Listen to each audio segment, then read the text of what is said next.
Uma chave abre a porta da dignidade. Para trás ficam as histórias de paredes improvisadas, de corpos que dormiram amontoados, da falta de endereço, das goteiras que inundavam as vidas de tristeza. Um passo à frente há um teto, abrigo seguro, a chance de um lar. A realização do sonho da casa própria para a população de baixa renda é resultado da luta dos movimentos populares de moradia. Como a organização dos sem-tetos e as ocupações de terrenos e prédios abandonados, eles provocaram a definição de políticas públicas que hoje erguem mais do que tijolos.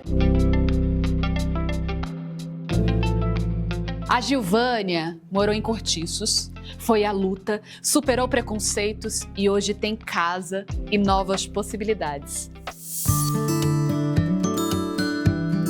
É muita coisa que acontece após a conquista da moradia. Eu vim aqui para São Paulo para morar num cortiço, num quarto do tamanho desse quarto meu aqui, onde tinha uma cama de solteiro, uma cômoda e um fogão, comprando usado.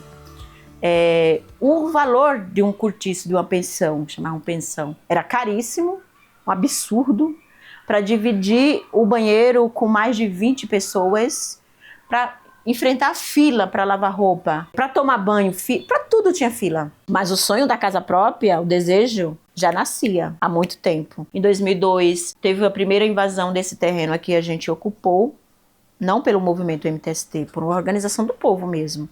Só que comia muito dinheiro e com 3 meses tirou todo mundo. Então, não era uma coisa organizada. Em 2014, o movimento se organiza na Zona Leste, o MTST. Eu via pela televisão, vim para cá para a ocupação da Andara. Na época estava começando, o primeiro dia era engraçado que parecia um formigueiro mesmo, sabe? Era gente passando com água, com galão de água descendo, era gente passando com bambu, era gente subindo com lona. Eu cheguei na ocupação muito egoísta, peguei um pedaço, assim, um lote grande, e aí passou a coordenadora gritando que o espaço era simbólico, a luta era por moradia digna. Então, uma moradia digna, então o espaço seria de 2x2 para a gente ter consciência. Aí diminuí, fiz o barraquinho. Um pouquinho mais tarde eles passaram gritando que tinha assembleia. É engraçado que eu falei, poxa, ainda vamos falar de Deus, né? Eu era muito... Tudo era muito estranho, porque cantavam pisa ligeiro, pisa ligeiro. Pisa ligeiro, pisa ligeiro. Quem não pode com a formiga não atiça o formigueiro. Fazenda velha, cumieira, rio. Levanta povo, cativeiro acabou. Eu era preconceituosa. Eu era homofóbica, racista. As assembleias, todos os dias é uma formação política. Para falar da negociação, para falar como o país está. Então isso foi mudando aqui alguma coisa. Um movimento que nos ensinava a lutar, a se organizar e não cobrava nada de ninguém, isso era diferente de tudo que eu já tinha visto.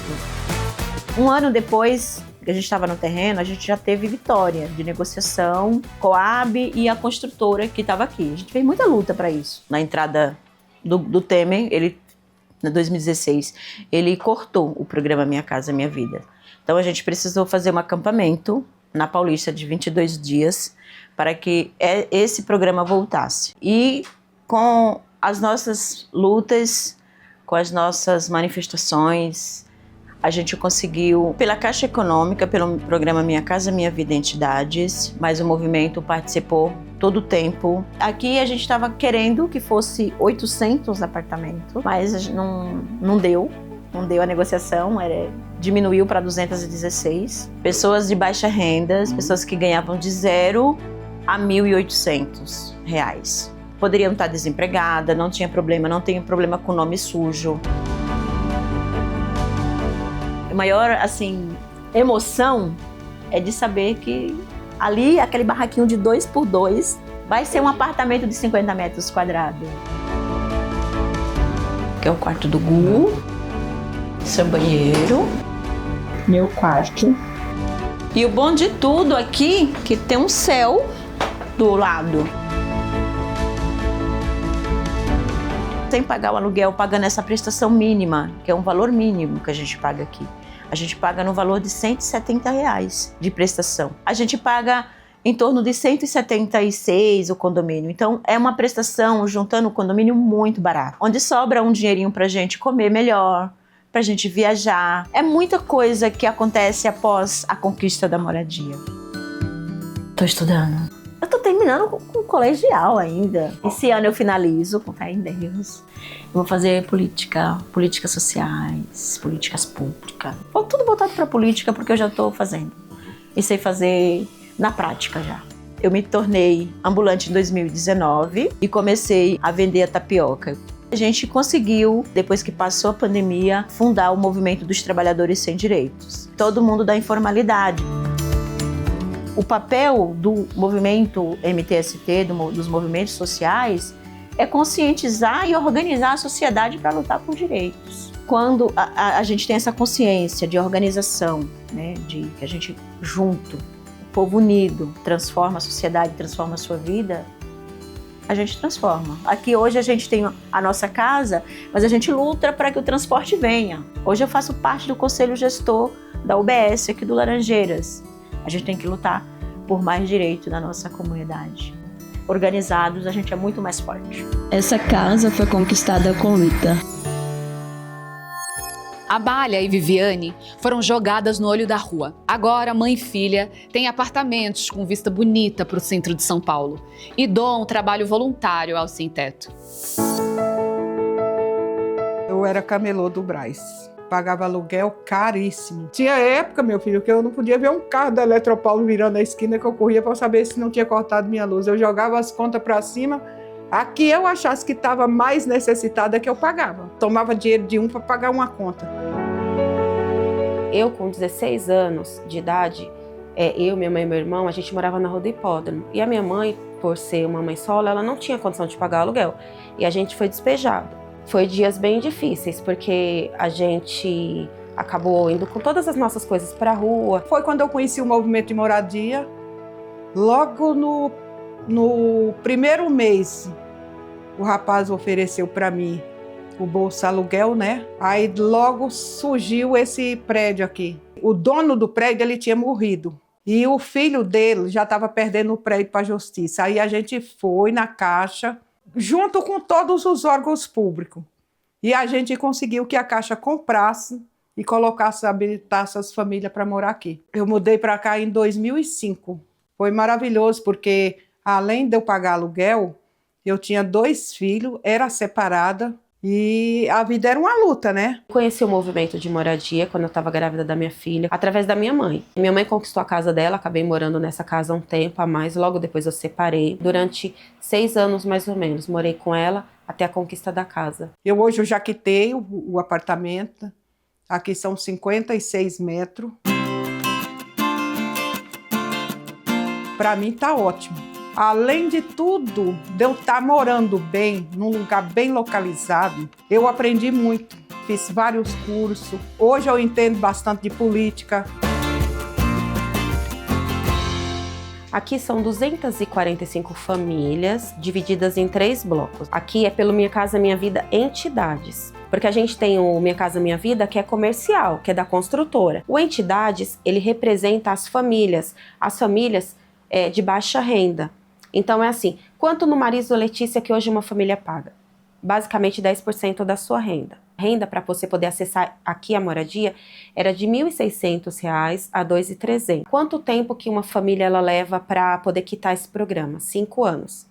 Durante esses 5 anos, sim, a família não pode vender, a família não pode alugar, ela não pode ceder à especulação imobiliária. Hoje no Marisa Letícia, quanto que é o condomínio? R$ 210. Nós aqui no caso do Marisa Letícia, como que a gente mantém um condomínio de R$ 210? A gente tem portaria orgânica, os moradores se revezam para poder fazer a limpeza dos corredores, e você pode ver, não são corredores sujos, você não vê papel jogado, né? Então assim, a gente tenta conscientizar a família, ou seja, quanto mais funções a gente assuma, mais a gente tem um desconto no condomínio, tem um condomínio mais baixo.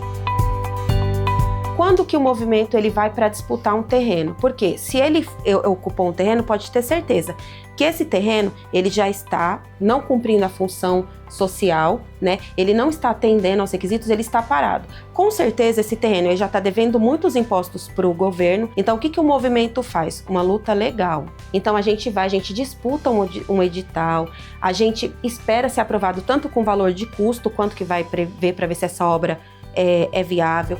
Ele entra fazendo o papel do Estado, que era para o Estado já fazer esse tipo de papel, essa parte, e o Estado não faz. Então, se nós não cobrarmos os nossos direitos, ninguém vai fazer isso por nós. Eu aposentei, fazendo trabalho social. Carta da cesta básica, a gente acolhe as famílias, visita pessoas, visita cortiço no Brás, que tem muito. O movimento de moradia, a gente trabalha, a gente não ganha. Porém, quando você entrega uma chave para uma família, é muito gratificante. Por isso que hoje eu estou morando e eu continuo na luta. Hoje meus filhos têm um quarto, né? Eles têm o quarto dele, eu tenho o meu quarto. Então, assim, só quem ficou sem, quem foi privado de ter o seu canto, seus direitos, sabe dar o valor a isso. Minha filha, recentemente, ela acessou a faculdade. Ela está fazendo psicologia. Eu nunca na vida pensei que ela ia fazer, e para mim a vitória é muito grande. Aonde que eu me imagino daqui a 5 anos, né? Eu quero já ter terminado a minha faculdade. E eu espero sim estar podendo ajudar cada vez mais no movimento. Hoje eu sou uma mãe muito melhor, eu sou uma pessoa muito melhor. O movimento de moradia, ele não traz só o teto. Ele traz muito mais, ele traz uma conscientização do seu lugar na sociedade, do seu acesso, do seu direito de acesso à cidade, ele traz muito mais, sendo que a moradia é a porta de acesso, né? Ela é a entrada para todos os outros direitos.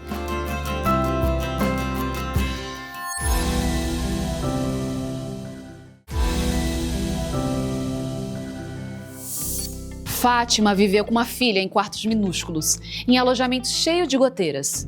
Fez mutirão, trocou solidariedade. Hoje tem um sobrado com sol no quintal. A gente construindo um mutirão, a gente construiu uma comunidade, onde todos pensam em todos. Que aqui a gente pode não estar um na casa do outro, mas se acontecer qualquer coisa aqui com qualquer um de nós, todo mundo vem ajudar. A gente morava no Cambuci, eu lembro até hoje, na rua Vicente Carvalho. A gente morava em uma... Hoje o pessoal fala pensão, mas antes era cortiço. Comecei a trabalhar com 13 anos e eu vim morar pra cá, o bairro que eu tô próximo morando agora, que é o Jardim Maristela. Então eu consegui um quarto, né? Era um quarto cozinha pequenininho. A minha filha ficava na creche Catarina Borê, que é lá no Ipiranga, que era das irmãs. As irmãs, ela fazia o trabalho com a moradia. Movimento de favela panela vazia. Eu falei, ai mãe, eu quero, onde que é esse movimento? Ai, minha filha, na igreja Nossa Senhora de Fátima. E ele era contra que eu participasse do movimento de moradia. Eu entrei no movimento e descobri que o movimento ensina bastante coisa e fala assim, tipo, não sustenta homem, vai em frente, né? Aqui é o Jardim Celeste 4, né? São um mutirão construído por mutirão, que as famílias construíram, né? Sobre autogestão, só o terreno que é público, são sobrados. O mutirão começou na época da Luísa Erondina, quando ela ganhou como prefeita da cidade de São Paulo, e ela desapropriou aqui o terreno aqui nessa área. Logo após foi iniciando a questão da construção das 200 casas, a primeira demanda, veio o Paulo Maluf, que paralisou todos os mutirão. Então, às vezes eu ficava à noite, vindo lá na porta da prefeitura, de vigia, porque era tentando negociar para voltar os mutirão. Morei 9 anos dentro do alojamento, né? Não tinha um lugar que não pingasse, eu dormia num sofá de 2 lugares, eu e minha filha. Trabalhava, voltava para a empresa, ia para a atividade, vinha para o movimento. E uma vez teve uma assembleia geral e eu olhava e falei, ninguém vai querer ser presidente do movimento, ninguém vai levantar a mão, eu levantei minha mão. Então eu comecei a participar da demanda como presidente da entidade. E aí foi quando a Marta ganhou a eleição e a gente reiniciamos novamente o Jardim Celeste 2. Trabalhamos sábado, domingo e feriado. Todas as famílias vinham trabalhar na obra. Traziam os seus filhos também, deixavam aqui que a gente organizamos creche para as crianças. Os idosos ficavam na cozinha. A gente não podia ter contratação. A gente só podia ter trabalho mutirante. Né? A única contratação que a gente tinha era o mestre de obra e o arquiteto nosso. Falei assim, eu vou voltar a estudar, terminei meus estudos, né, que eu não tinha terminado o 2º grau, terminei o 2º grau e falei assim, eu queria fazer um curso. Eu falei, eu gosto de direito, eu sempre quis fazer, né, e encarei, falei, vou prestar vestibular. Aí um padre que era um padre da Alemanha, chamado Padre Benvar, né, e ele participava da pastoral, quando ele vinha para a pastoral fazer reunião com a gente. Ele pegou e falou assim, me escreve uma carta. Depois veio a resposta que era para me matricular, que eles iam pagar minha faculdade. E aí eu encarei a faculdade, aí foi na época que eu mudei para minha casa. Eu mudei naquele jeito que eu te mostrei. Eu entrei dentro da minha casa, na verdade, subindo a escada.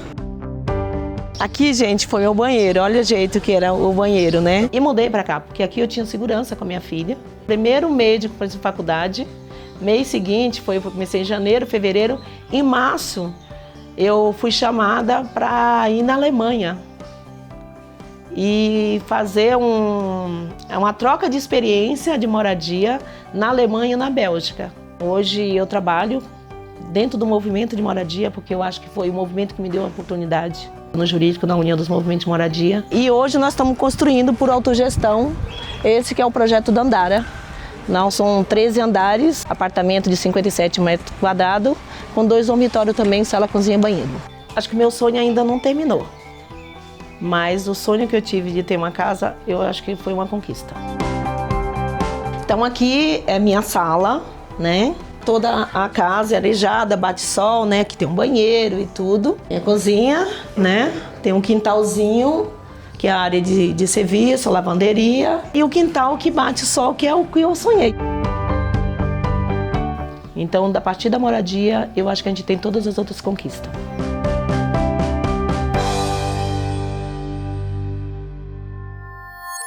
Era o Hotel Cambridge. É ficção, é realidade. O filme foi gravado numa ocupação no centro de São Paulo. Produção participativa. Atores e moradores interpretam a vida de quem luta pelo direito de ter uma moradia e dignidade.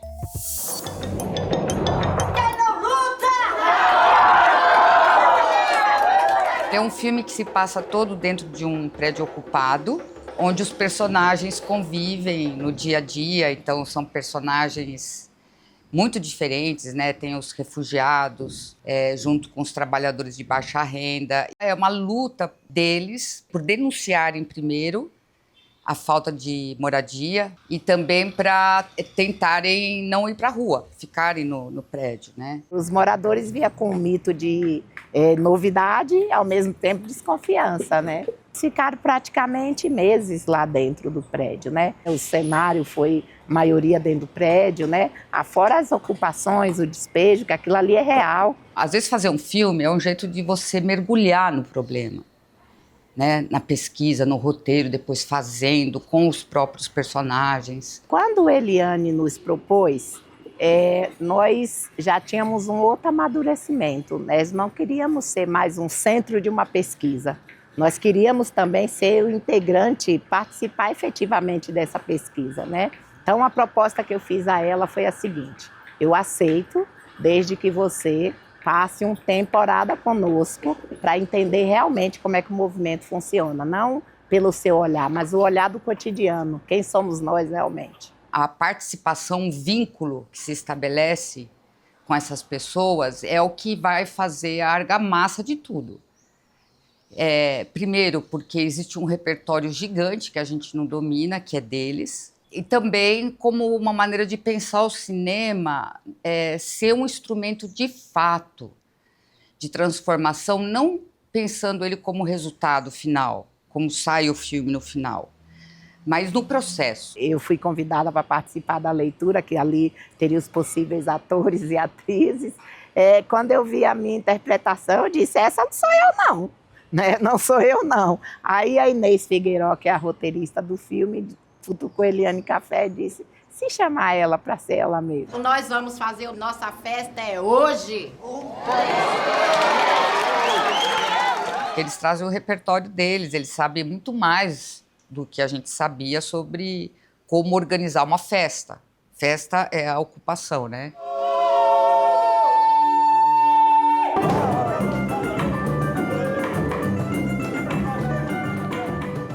Eu acho muito bonito quando tem esse encontro poético entre os refugiados e os brasileiros, falando em diferentes línguas e se entendendo ali, né? Que é uma coisa que o Apolo, que é o personagem, quer fazer uma espécie de performance, né? E eu acho esse momento muito bonito de ver, né? Como podia ser diferente, né? Acho também muito forte ver aquelas famílias no final do filme, quando elas saem pelo telhado, se ajudando ali também, saindo. Eu estava ali, né, na reintegração do Espigão, eu vi.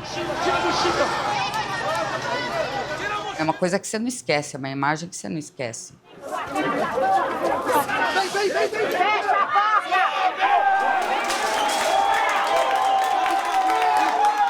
Dentro do audiovisual, eu acho que existem modelos de você fazer cinema e formas de você construir esses abraços, vamos dizer assim, esses vínculos, que são muito potentes e que ajudam muito, que funcionam como denúncia, funcionam como potencializar a energia criativa e juntar territórios, fazer alianças, traz a visibilidade para a causa, que ele vira um instrumento de provocar debate, de um monte de coisa. Eu acho que o filme conseguiu esse diálogo com outros públicos. Até lá fora ele foi bem internacionalmente. Eu acho que vem muito dessa autenticidade dos personagens que estão vivenciando ali, né? Enfim, é uma linguagem direta. O filme deu uma grande visibilidade para o mundo, né?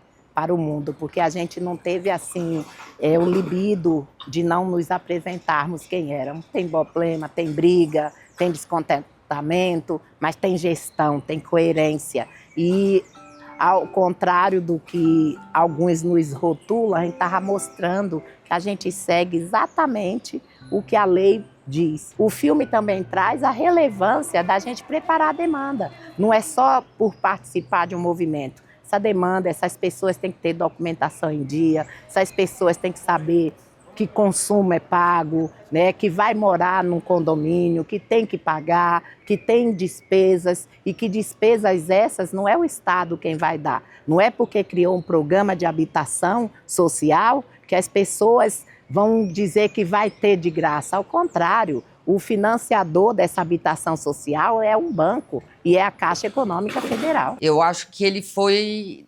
transformador para todos que estavam ali envolvidos.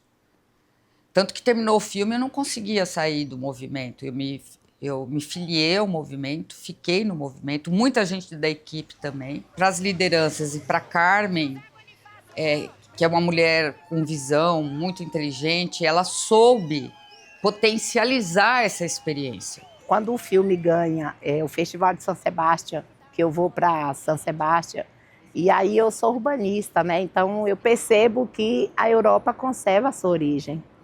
Se ela vai construir um prédio novo, ela não destrói o velho, né? E a altura dos prédios, ela tem que condizer. Ela não é uma cidade totalmente verticalizada, né? Ela não é uma cidade que despreza, né, o que já existe. Por mais que eu tivesse a expertise de abrir os prédios velhos, abandonados e colocar as pessoas para morar, a gente terminava se trancando. Tanto que quando o filme passa, ainda tínhamos os blocos, né, as janelas fechadas com blocos, né? Então, é somente uma entrada. Então, quando eu cheguei, a primeira providência foi abrir as portas, né, todas as janelas, tirar aqueles blocos e dizer, a partir de hoje, nossas ocupações serão abertas à sociedade e até à mídia. Quando a gente reocupa a ocupação 9 de julho, a gente ocupa com todos esses segmentos, com a academia, com a arquitetura, com a cultura, porque a gente entende que é necessário ter todos esses outros setores juntos. A moradia sozinha, ela não é nada. Nós não estamos fazendo nada ilegal, nós estamos em busca do nosso direito. A gente vai ver no filme que o edifício inteiro acorda quando precisa o edifício inteiro acorda, ele está vivo. Essa cena é o coração do filme.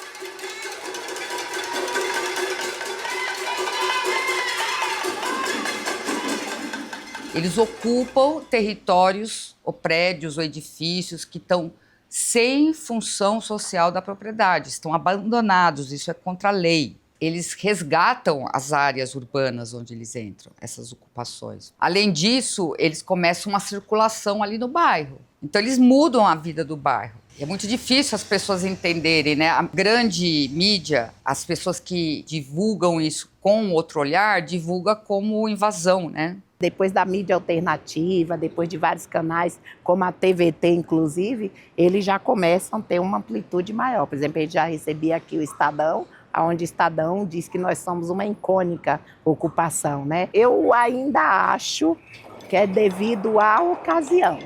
Se a ocasião é para falar bem, vem para falar bem. Se a ocasião é para criminalizar, criminaliza sem medo de errar.